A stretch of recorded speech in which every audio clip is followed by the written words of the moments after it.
할렐루야. 여러분 안녕하셨어요? 비루킴 목사입니다.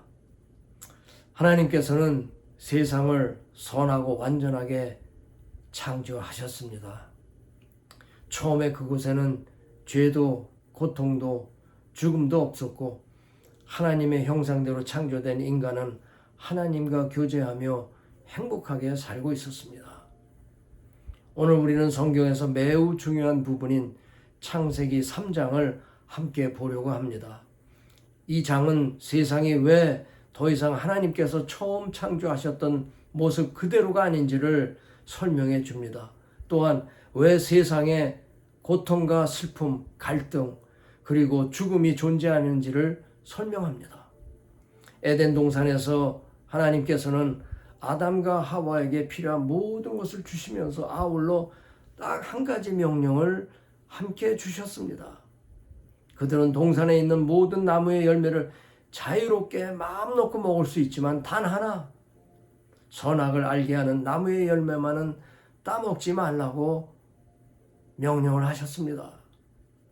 하나님께서 만약 그들이 불순종하여 그 열매를 먹는다면 죽음이 반드시 찾아오기 때문이라고 엄히 말씀하셨습니다. 그때 뱀으로 가장한 사탄이 하와에게 접근해서 속임수의 말을 던집니다. 뱀은 하와에게 하나님께서 정말 너에게 그렇게 말씀하셨느냐? 라고 물으며 하나님의 말씀에 대해 의심을 품게 만들었습니다. 이것이 바로 유혹의 시작이었는데 사탄은 가장 먼저 하나님의 말씀에 대한 믿음을 공격합니다.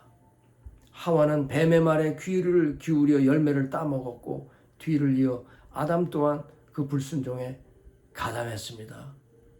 그들은 하나님의 말씀 대신 사탄이 던진 자신들의 방식을 선택했던 것이죠. 이것이 바로 첫 번째 죄였습니다.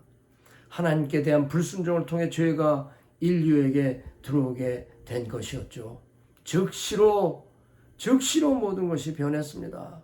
가장 먼저 그들은 자신들이 벌거벗었다는 사실을 깨닫고 수치심을 느꼈습니다. 그리고는 하나님 피해 숨어버렸어요. 그들의 마음속에 두려움이 들어왔고 하나님과의 관계가 단절되고 깨져버렸습니다. 이것이 바로 죄가 언제나 저지르는 일이고 죄는 사람을 하나님으로부터 갈라놓습니다. 죄로 인해서 세상에 고통과 죽음이 들어왔고 완전했던 세상은 타락한 세상이 되고 말았습니다. 그리고 그때부터 지금까지 모든 인간은 죄 가운데 살며 죄의 영향을 받고 살고 있습니다. 죄는 다음과 같은 모습으로 나타납니다. 이기심, 미움, 거짓, 폭력, 교만, 그리고 하나님께 대한 반역입니다. 하나님의 말씀에 대한 반역입니다. 세상의 문제는 단지 인간의 바깥에만 존재하는 것이 아니라 인간의 마음속에도 깊이 자리 잡고 있습니다. 그러나 이처럼 어두운 순간에도 하나님께서는 소망을 주셨습니다.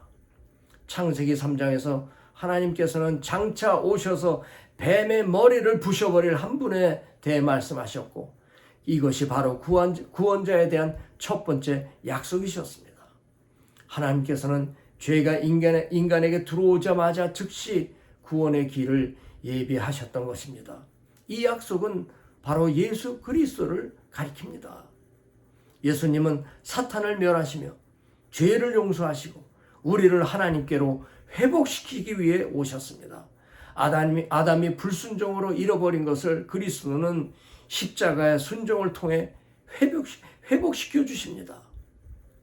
창세기 3장은 오늘 우리에게 세 가지를 가르쳐 줍니다. 첫째, 세상이 왜 망가졌는지. 둘째, 모든 사람이 왜 구원이 필요한 건지. 셋째, 예수 그리스도께서 왜 세상에 오셨는지. 죄는 세상에 실제합니다. 우리 주위가 죄악투성이지 않습니까? 하지만 죄를 사하시는 하나님의 은혜는 그 죄보다 훨씬 더 강하고 능력 있는 현실로 세상에 존재하고 있습니다. 그래서 우리가 죄를 고백하고 예수 그리스도를 믿으면 용서받고 새롭게 되는 것입니다. 하나님은 여전히 여러분과 저를 자신에게로 부르고 계십니다. 오늘도 들어주셔서 감사합니다. 다음에 또 뵙겠습니다. 하나님께서 여러분과 함께 하시고 은혜 주시기를 간절히 축원드립니다. 아멘.